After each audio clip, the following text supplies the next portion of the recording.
లోకేశ్వర మండల సాంఘిక సంక్షేమ వసతి గృహాలను నిర్మల్ జిల్లా సోషల్ వెల్ఫేర్ అసిస్టెంట్ ఆఫీసర్ లత ఆకస్మికంగా సందర్శించి తనిఖీ చేశారు. హాస్టల్ కల్పిస్తున్న భోజన వసతి సౌకర్యాలను పిల్లల్ని అడిగి తెలుసుకున్నారు.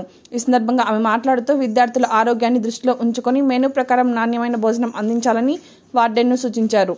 ఈ కార్యక్రమంలో వార్డెన్ శ్రీహరి, సుజాత సిబ్బంది తదితరులు ఉన్నారు. హాస్టల్ వార్డెన్లకి మేము ఇన్స్ట్రక్షన్స్ ఎవ్రీ మంత్ ఇస్తాము. ఎవ్రీ మంత్ మీటింగ్ పెట్టుకుంటాం.